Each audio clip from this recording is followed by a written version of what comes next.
Today we are talking about The Brutalist, starring Adrian Brody. This is directed by Brady Corbett.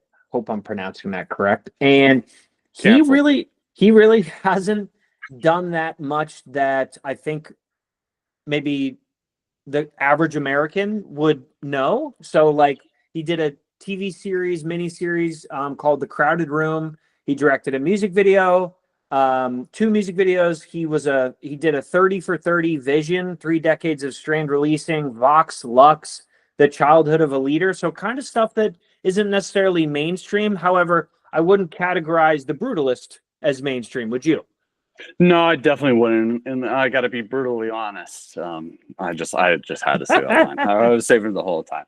But you know what? I think I've been having this problem with a lot of movies where the cinematography doesn't feel like it aligns with the narrative they're telling. And for this movie, I was like, yes, this is some top level cinematography. It's rough. I felt like it matched the narrative that they were telling. Kind of voyeuristic, a little bit more handheld and rougher. Stayed away from like a sharper image. I just really love the look of this, and you have Adrian Brody, who's a phenomenal actor, got the Oscar for this, which I think is kind of interesting. And I have to do more research on this, but I know that they were having trouble during the editing process with the accents of Adrian Brody and some of the other cast, and they supposedly used AI to help to make his accent more authentic and believable. So I think that it's kind of interesting. Now we've got an Oscar-winning performance that was aided by AI, which I think maybe wasn't talked about enough, and maybe that's I need to dive in a little bit more to see what actually happened in terms of the editing and how much the difference is between the performance he gave and what AI altered.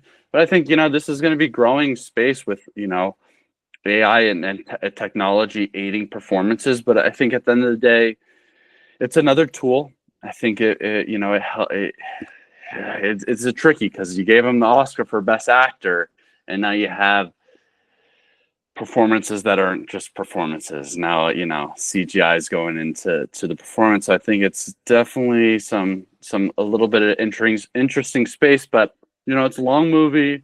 It's heavy, but and brutal. A little brutal. This is kind of almost the same feel of The Pianist as well. But I don't know if you were picking up on the same thing, Steve. Share with the world your insights. I know that they'd be enlightened, and they always enjoy hearing you speak your kind words into existence. No, I mean, I kind of agree with what you said. This is not a movie for everybody, is how I would put it, because just that length of runtime, you better have a dang good movie to be that long. And I think this is, or certainly like we mentioned in the beginning, it's not necessarily a mainstream film, but I think I agree with the camera work and the aesthetics, and Adrian Brody is always worth going to see, in my opinion. And just in case anyone was wondering, the other nominations this year were Timothy Chalamet for A Complete Unknown, Coleman Domingo in Sing Sing, Ralph Fiennes in Conclave, and Sebastian Stan in The Apprentice. So, I haven't seen all those quite yet, but Adrian Brody's legit as they come. So good for him.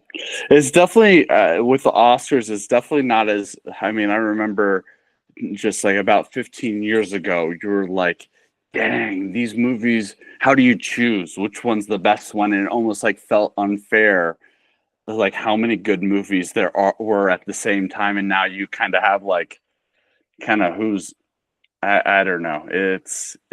I'm deviating. This wasn't the point of the topic, so I'll leave it at that. But as always, please let us know how you feel. If you think that I'm being dumb and silly for saying these things, I accept that. I think I'm dumb all the time. So you're allowed to think that too, especially if I do.